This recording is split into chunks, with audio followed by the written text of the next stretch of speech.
Good afternoon, this is Jeff at Sewer Tech Northwest. Today we're at property address 418 Southeast 32nd Avenue here in Hillsboro. We are located, I describe everything as if you're standing out in the road facing the front of the house. Now there's your front doorway. We are just off to the right of that, so right at the top of the little ramp here that leads up to the decking. It is, I think basically it's the middle board. Yeah, this is 7 boards wide from handrail to handrail, and it's the board right in the middle. 4th board in from either side. Right underneath that is the 3-inch ABS cleanout. We're going to check the overall condition, serviceability of the sanitary sewer line. Water is currently running. We're going to zero the foot counter out at the base of the cleanout, and off we go. And you've got a pretty good setup here. I would recommend it. You know, depending on the kind of tools you've got to use. Someone was able to get this out. The screw gun combined with the bit that I had, I could not get this last set of screws out without beating something up too badly. But where the support boards are here, you could cut this board about a 2-foot section out of it, so you've got an easy hatch to undo. That way, it doesn't matter who shows up. It's easy to gain access. And thus far, nice looking sewer line right out of the gate. Very clean line.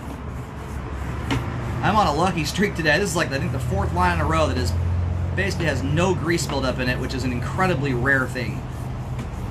That little bit of tan brownish stuff you see on the sidewalls there, some of the little pieces that are breaking loose, that's a little tiny bit of grease buildup. Relative to most homes, this is spotless clean. And if you're newer to home ownership and want to keep the line clean, and grease buildup, after 13 years of scoping sewer lines, grease buildup, in my opinion, is a more concerning thing than a lot of structural issues are, like bellies, offset joints, things of that nature. We're transitioning here over to 4-inch 3034 PVC pipe. What I have come to find is it is often grease buildup combined with other improper items, wipes, paper towels, flushable wipes, balled up toilet paper, stuff like that, that ends up exacerbating a structural issue from a visual blemish to an actual problem. So, if you want to keep them clean, if you've got enough oil and grease on your pans, it's kind of a general rule of thumb that I came up with. Make it easy for you. Let your pans cool down, wipe them out with a paper towel. And you only really need to do that when you've got enough quantity that it makes sense. If you have enough grease or oil on your pans that when you turn the pan sideways, if it runs off the pan in beads or worse, it's that point you want to mitigate and you know, let it cool down, let it harden up, wipe it out with a paper towel or pour it into a jar. Don't go pouring hot grease into your garbage can. You're going to melt a hole through it and burn yourself. You know, a thin little coating of Pam spray, that's no big deal. Hot water and soap handles that. The big thing when you're dealing with some level of grease that's going down line is keep your water running piping hot for about a minute or two after you're done washing the dishes. That helps to ensure that all that stuff remains melted and emulsified until it gets to the main lateral, or at least gets a good distance out away from your home. Once that pipe hits the exterior where it's buried and it's cold all the time, that hot water starts to cool down pretty rapidly. Especially if you shut it off the moment you're done washing the dishes. It's going to probably get just outside the house and cool down there. So, anyway, that's my PSA for the day on grease. We're going to go locate. It appears we've hit the main lateral here. I'm going to go locate and see where we are currently. I haven't even located this thing yet. I just was looking. What it felt like it was doing was jaunting over to the left side of the property. And sure enough, there is a 3034 piece of PVC sticking out of the ground. And then right there, you have a tie-in coming into it. So I would check your documents. Probably look at title. There would appear to be an easement of some kind. I don't know if that is for if this is some kind of party line, or if what we just connected onto there is a piece of city main lateral. And now we are into concrete pipe. But you have a tie-in that immediately comes into there, and that would appear to be the neighbor's line coming. That would be the neighbor directly to the left of this house. If I were to wager a guess as to who it is, that's the one that makes the most sense there. So I'm just pushing all the way out here because I can tell what we did was we took a left-hand turn and straightened out. Now we're shooting out to the roadway. That right there, that's the true big main lateral out in the middle of the street there. So we're gonna let the line drain out here for a moment, and then we'll take another look at everything. The line functions very nicely, and even the older pipe material out in the road here has held up beautifully. It's got great slope and grade to it.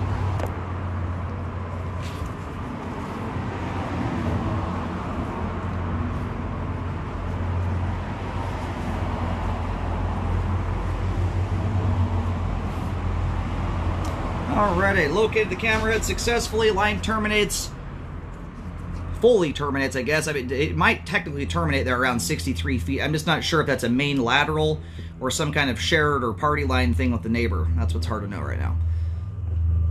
So 113 feet out to the main in the middle of the street. So if you're standing in the road looking at the, or facing the property, the line shoots from right to left. It goes under the full width of the driveway, pops out the other side, and then right in the dirt area between this driveway and the neighbor's driveway to the left, it's offset more so to this side.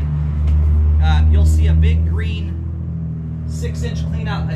Bear with me, I believe it's 6-inch. Yeah, from over here it looks like 6-inch pipe sticking out of the ground. That lines up perfectly. That's right where the line turns, and then from that point it shoots straight out into the road. And it terminates on the far side of the street.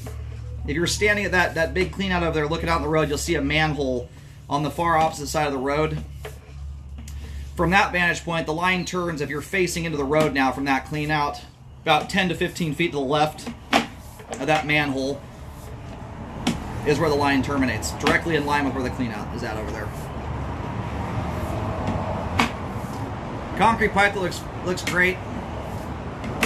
And yeah, the reason you want to look into that is so you understand how responsibilities are divvied up here. You may very well be only responsible up to the Y connection. That right there does appear to be a neighbor tying in. I will notate that on the report. At 69 feet, you have a Y in there.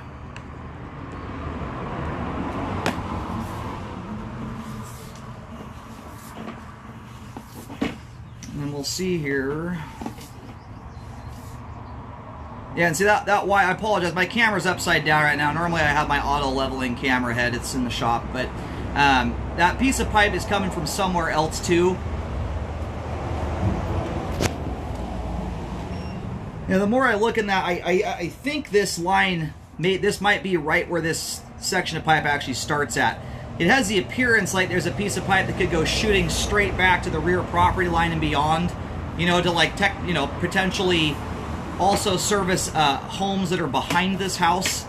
But where I'm locating there is just right in front of that clean out access. When I look into it, that Y coming off there may purely be just clean out access. And then this tie-in right here, that's a test Y connection. You're always going to have those right before a transition like that to PVC.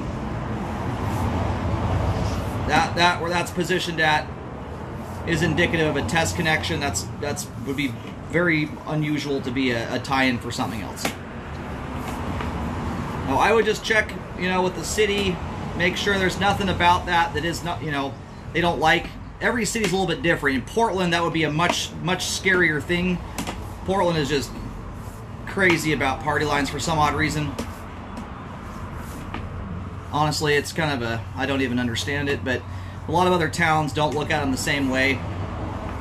But you just want to understand how responsibility is divvied up in the event a repair is ever needed. If you were to ever get damaged somewhere beyond where the line is shared, how that takes place. And the biggest thing is just making sure that the city is okay with that configuration. My assumption is it probably is I mean, especially being how new that is, I would imagine that was all permitted and checked off by the city. Anytime I've got some kind of party line set up like that, I'm going to always recommend you look into it just to make sure. And we're going backwards right now. This right here is the vertical dive as the line dives down to exit out of the foundation, or underneath it. And that's as far as we're going to go there. Those back-to-back turns there are really rough to try and go through. All the piping from that point forward, though, is exposed piping in the crawl space that you don't need a camera for it. The home inspector takes a look at that stuff. That's a beautiful sewer line right there. I mean, it is... I could nitpick the thing if I tried to structurally, and it is superbly clean. Great flow end to end and super clean. Sewer line is functioning properly at this time. I would just check into it to make sure you understand how responsibilities are all divvied up here in the event something is needed. Hopefully it's never needed.